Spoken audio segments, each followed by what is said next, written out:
Number 81, Haarv versus Nationwide Mutual Fire Insurance Company. Counsel?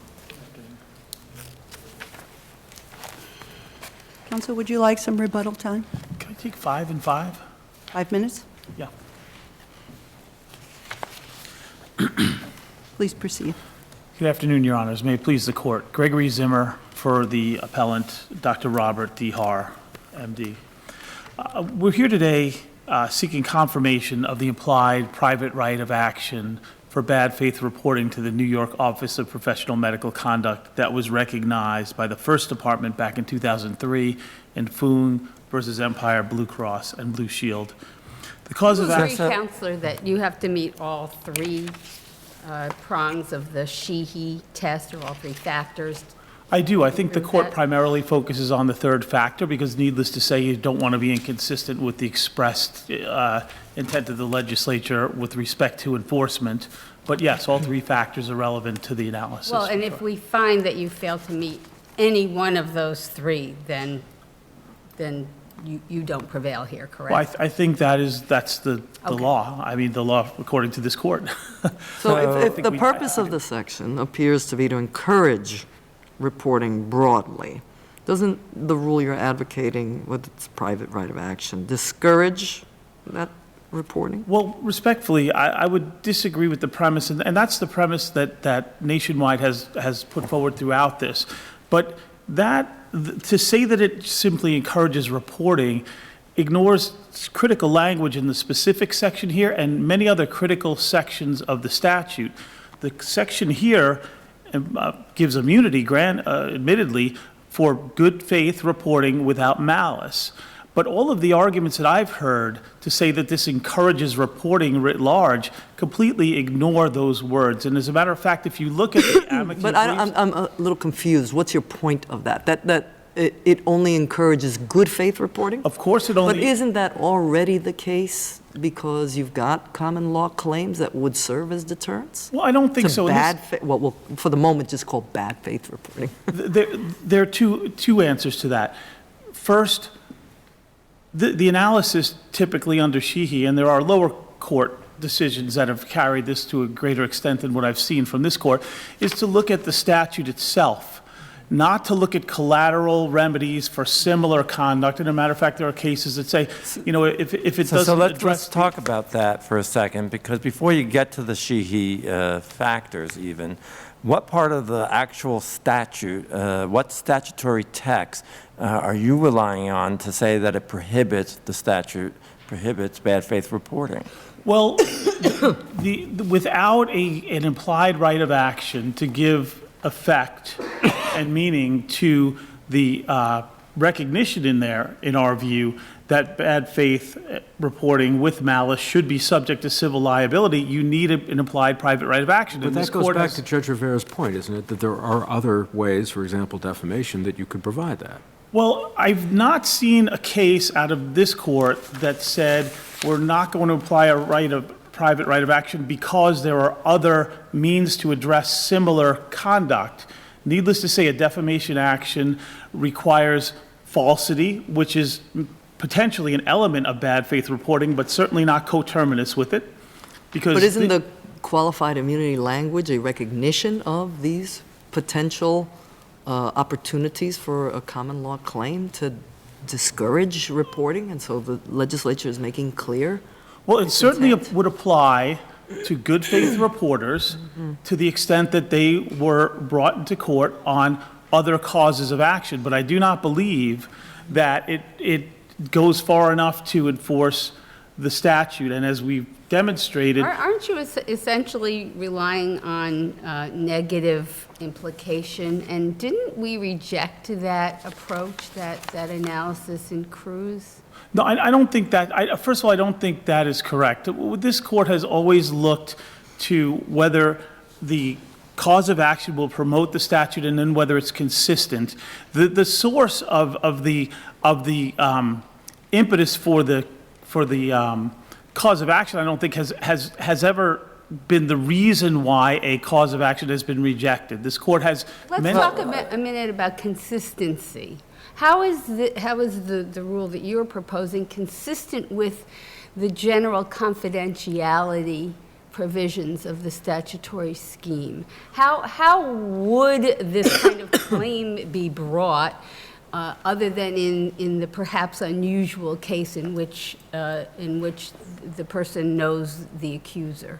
Well, it's kind of ironic that you bring that up, because this case presents specific facts that made it relatively certain who had Well, I made. realize that, but we're talking about a broader Well, but at rule the same here. time, I do think that that in itself is a limiting factor that renders this, this remedy appropriate, because contrary to the empirical facts, which we've cited in our brief, but also based on the inability of some, wrongly accused doctors to identify the reporter or the contents of the report, it will minimize the number of claims. It will not have this parade of horribles that's been set forth, but it will give people who... Excuse me, doesn't your approach turn the purpose of the statute upside down in his head? It's, the purpose of the statute is to protect the general public, not the doctor themselves that's being reported on. Well, I don't think those are mutually exclusive, and I don't either think that it's just a matter of procedural due process. Procedural due process would say you had to have the right to be heard and potentially some level of appeal based on Supreme Court precedent. Is if you start out with that premise and the way the statute's written, then it seems to me that you have a two-pronged problem. The first problem is the problem that Judge Feynman talked about, which is that you have to rely on silence in a statutory scheme to create an implied right of action. And then you have to meet all three prongs of the test as your second problem. And the hurdles seem to multiply as we move into the analysis. Well, I disagree with that. First of all, I think that silence, the absence of a remedy, clearly militates in favor of an implied right of action. Most of the There's a quote cases that you see before this court, where the court has denied a private right of action, there have been ample remedies available, but the specific, whether it's that the Attorney General... The premise that you're arguing to us is that the legislature would hide this implied remedy rather than make it express. And there's a quote that Judge Scalia used to use. It's always colorful when Judge Scalia uses a quote, as everybody knows. But he said that legislative bodies do not generally hide elephants in mouse holes. And that's particularly apt here because it would seem that they would be actually hiding the remedy that you're seeking, and they wouldn't do that. They would make it express. Well, I respectfully disagree, because the whole premise of an implied right of action is that there's none in the statute. And here, in fact, the very language that we rely on and that appears in similar form in multiple other areas of the statute recognizes there should be civil liability for improper reporting, bad faith reporting to OPMC. And the reason is clear. Bad faith reporting is going to overburden the agencies. It's going to harm doctors. And if I could just finish one point I was going to make, this is not a procedural due process alone that doctors receive here. There are substantive provisions that at least deter on the face of the statute any kind of bad faith, willful conduct, whether it be in the investigation, in the punishment, in the reporting. And so doctors have been given a lot more than just due process here. I do believe that they are given some level of protection under this statute, although certainly it's also intended to protect the public. But doing that by permitting or even encouraging bad faith reporting and a volume of reports that have no bearing on public health does nothing to advance the purpose of the statute, and actually deters it with the limited resources that the OPMC has available to it. Thank you, counsel. Counsel? Good afternoon. May it please the court. Ralph Carter for Respondent Nationwide. We're here on a certified question based on a split between the Al-Khalili decision in 2017 from the Second Department and the Fung decision upon which Dr. Haarv relies. We would respectfully submit that the Second Department got it right and appropriately applied the Sheehy factors and adopted the reasoning of the Lesesny Court, the Southern District Judge Nathan, and finding that 230.11b does not create an implied private right of action, but rather is a qualified immunity defense for an already existing claim, be it a defamation claim like that Dr. Haarv had to abandon here, or another common law claim. But doesn't that defense already exist? Didn't that exist at the time that the provisions enacted? It did, under the common law, the defense would not have been as heightened as it is under 11B in our view. 11B, as opposed to a common law defamation claim, what you have here is something saying that the proponent of the claim has to not only show that it would be untrue and that there were damages, but you also have to surmount the hurdle that the statement was made in the absence of bad faith and without malice. So I think really, if you look at what 11B is doing, is that it's encouraging all reporters to come forward as whistleblowers. In essence, 11B is a whistleblower protection provision as part of an overall comprehensive regulatory scheme, So which if there are already, like defamation and other common law claims that might be brought for bad faith reporting, and if the defense that's provided in the statute is, as you're saying, a little bit higher than what the common law defense would have been, what's the harm in recognizing a private right of action? Why would that change anything? Well, thank you, Your Honor. We would argue that there are elements that are already there for a common law claim that are not articulated. And had the legislature intended to do so, it would have done so. And as Judge Fahey noted, the legislature has seen fit to create a number of qualified immunity defenses, and they're not in the business of creating elephants out of mouse holes. Here, the contours of what a defamation claim are clear.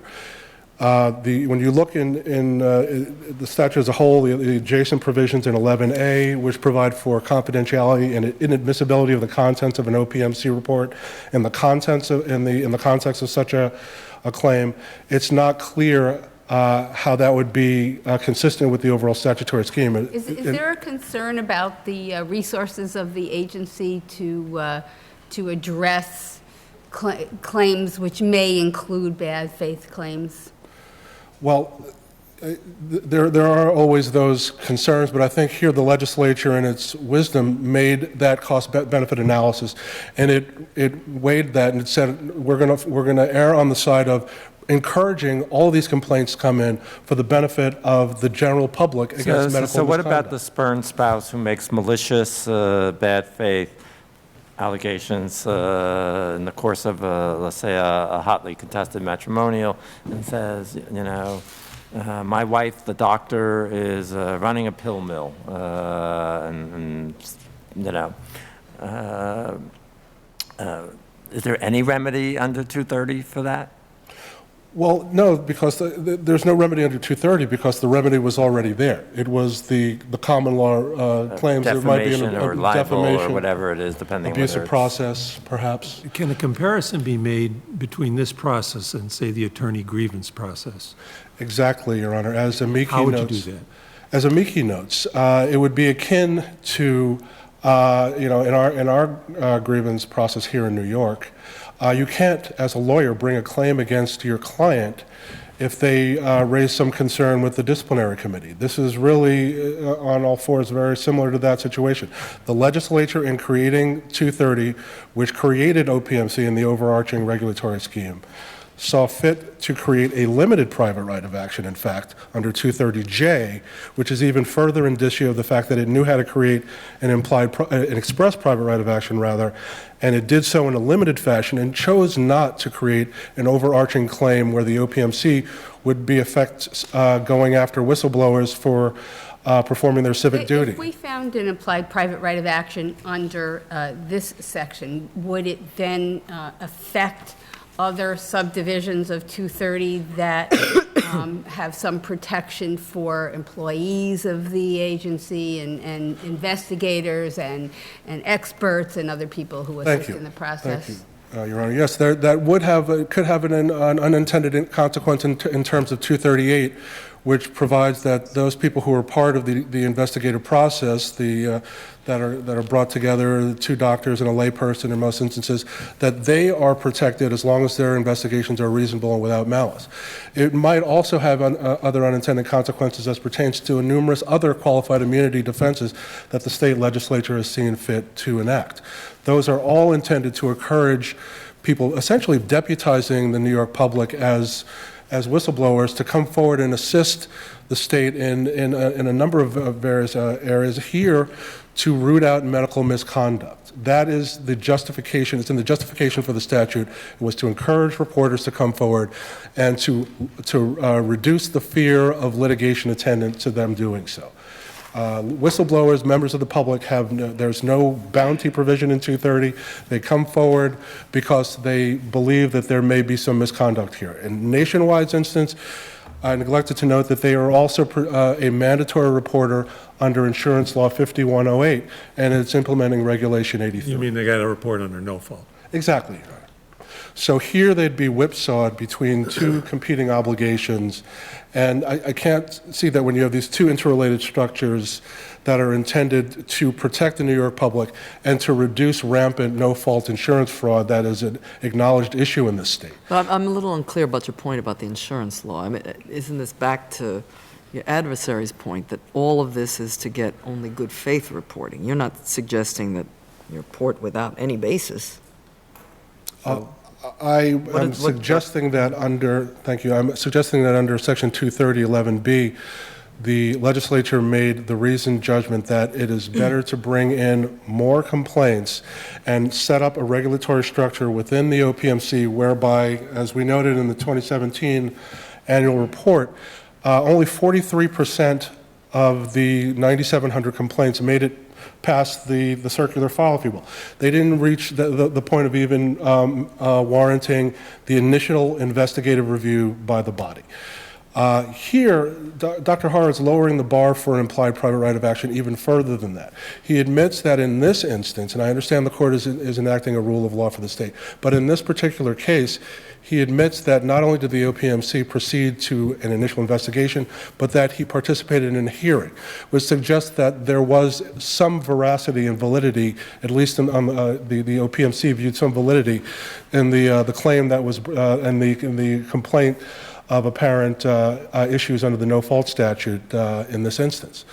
So for all those reasons, it would do potential harm to those two regulatory structures, the insurers who are required to report both to the OPMC and the New York State Department of Financial Services. So I want to ask you a question about how you would structure the analysis, because do you think we actually have to reach into the she-he factors, or could we just resolve this on the plain language of the statute? Well, I think, of course, that is your alternative, Judge Feynman. I think you can go either way here. I think applying the she-he factors, it's clear that Dr. Haarv can't meet. Right, well, that might provide support, but I guess the point I was trying to make with your adversary was, if we were to agree with you that there's no statutory text that prohibits bad faith reporting, do you need to go any further? I would agree that that would provide the court with another rationale, that it's on its face, and looking at the statutory intent, there is no indication that anything else was intended by the legislature. But what is the benefit gained by encouraging bad faith reporting? And the whole point to reduce costs, to find out if indeed you have doctors who are behaving badly? I mean, I will grant that the OPMC doesn't want completely scurrilous complaints that will have something of a bandwidth issue. But again, the legislature said, or made the decision, that it is better to encourage more complaints. And it's taking other steps even as we speak, and there are other measures at play and before the Assembly to encourage more people to come forward for the benefit of the general New York public in protecting against medical misconduct and no-fault insurance fraud.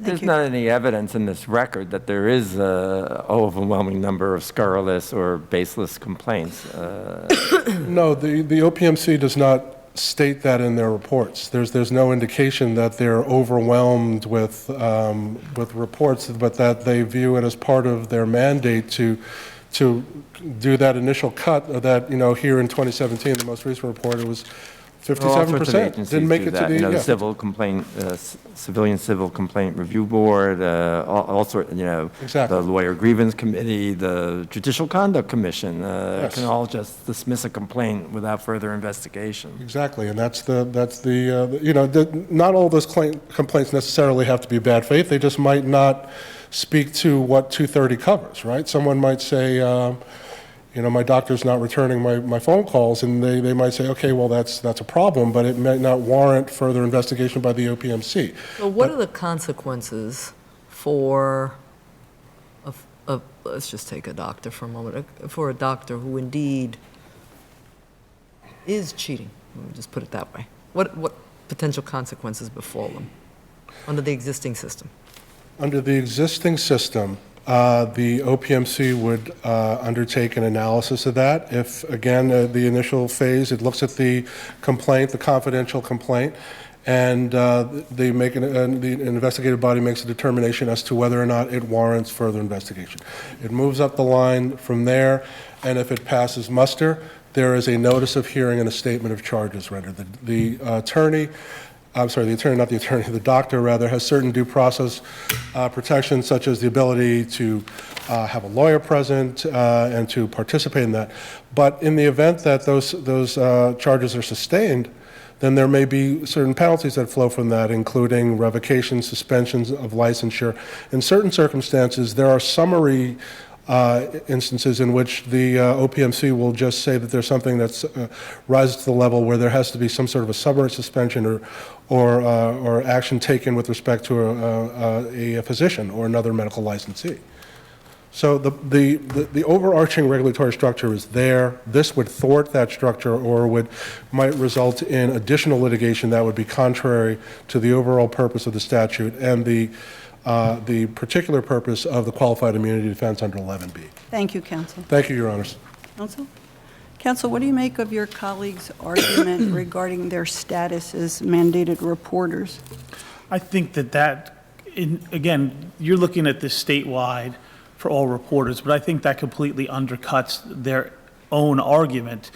There's nothing in the mandatory reporting law that says just fling out allegations willy-nilly every 40 minutes or so. Matter of fact, the amici make a point in their brief that the insurance laws, which I don't believe have any relevance to whether there should be an implied right of action, but they mandate that they have an inspector's office to look into complaints. So there's no way that New York State mandated that a specific office be created to investigate reports because they wanted insurers to report in bad faith. And mandatory reporters can't say we're going to be deterred from reporting because they have to report. What they have to do is report in good faith. I'm having a hard time understanding. It sounds like you're arguing that not implying a private right of action indicates some intent to encourage bad faith complaints. And I'm not sure I understand the basis of that. And I also, it seems to me that if you look at the legislative history, there was no concern on the part of the agency that they were going to be inundated with frivolous or bad faith complaints. As a matter of fact, they referred to the experience of another state where there was an increase in reporting, and they indicated that's what they were looking for. They didn't seem to be concerned that that was going to generate an unwieldy number of bad complaints. Well, what I would say is, if that were the case, then they should have simply said that no one shall be subject to civil liability for reporting to OPMC. They did not. And as I point out in the brief, throughout the statute, there's a balance struck. Saying what you just said might remove the common law defenses, for example, to defamation. Maybe they didn't want to do that. Well, that would certainly encourage reporting, Your Honor. Though, I mean, if they were truly concerned about, volume of reports, regardless of veracity and intent, and if they really wanted to, encourage reporting under any circumstances, and if it were truly a whistleblower statute, they certainly would have said, hey, you don't have to worry. We would prefer to have the information. Maybe they simply wanted to keep the status quo. Well, there was no status quo because they're creating a new entity to investigate physician misconduct. So there are a couple points that I would like to address. First of all, it's this idea that because more than half of the complaints are found not to have merit, that somehow means we need more reporting. Now, it's certainly not the case that every non-meritorious complaint was made in bad faith. But bad faith reports don't have merit. Now, the fact that my client was forced to go through and spend hundreds of thousands of dollars in this inquiry is absurd, and that's why we brought this action. If you look at the record... But your client has a remedy, Well, and in fact, you brought an action for defamation. He did not have an effective remedy, though, if I might, because if you look at what happened in this case, it took OPMC so long to even inform him that they had received a complaint, that the statute of limitations had expired for years on a defamation claim.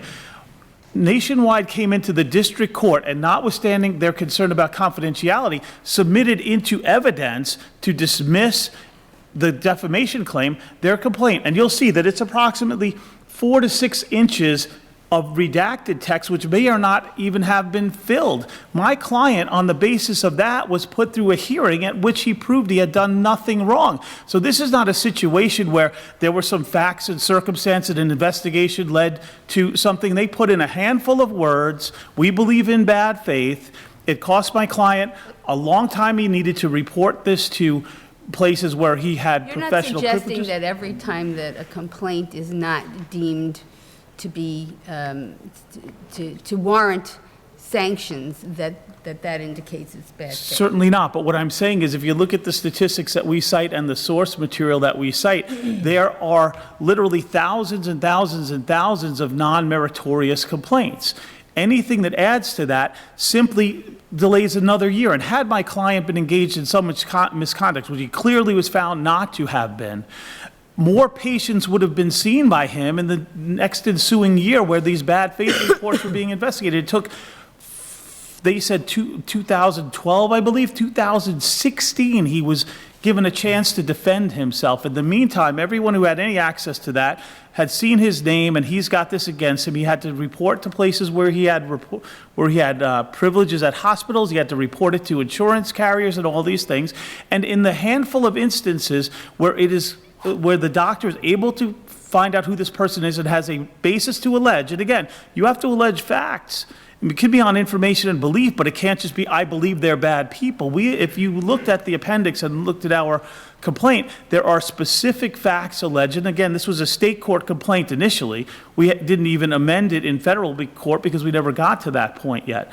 But he alleged specific facts as to how he was aware or had every reason to believe and was correct that Nationwide was the reporter. And he tells you exactly how he knew what the contents of the report was and demonstrates that OPMC found that he had not engaged in any misconduct. So people are being harmed by this every day. OPMC is being bogged down for 4 or 5 years on an individual complaint, and had this been a doctor who was really And that harming might be a patients. very good argument to make to the legislature for them to amend the statute and provide for a private right of action or more deterrence. Well, but that does not preclude of course, the legislature can always take this up, but the fact that a statute doesn't impose a right of action is the reason why one asks for an implied right, and this court has and other courts have clearly found them. One thing I'd like to say about the El Khalili case, which is touted here, it does not even mention Sheehy. Okay, so these cases, it's not as if one came in with some discursus on, the implied rights of action and the other one didn't. And the experience under Foong has been that there have been an extremely limited number of cases where doctors were able to determine the reporter, and, there was done, basis to allege it was done in bad faith. If there's no basis for allegations, you can't bring the lawsuit any more than you could bring a defamation claim or any other claim. So that, I believe, El Khalili doesn't really support any kind of analysis. And the Lesesny decision focuses, regardless of the case speaks for itself. The court says, there's Section 230. Oh, and then there's this confidentiality provision, and it focuses exclusively on that. And as we point out, the McBarnett decision. It's one of the handful of provisions in this statute that this court has actually found was there to protect equally doctors and reporters. It's certainly not a basis to say that the doctor should not have a cause of action where he's been harmed by improper reporting. So I do think that this calls out for an implied right of action, and perhaps the legislature may take it up later, but that's no reason for this court to, kind of sidestep its very important function, which is to give life to statutes where the she-he factors and a need for enforcement, justifies a private right of action. Thank you, counsel. Thank you.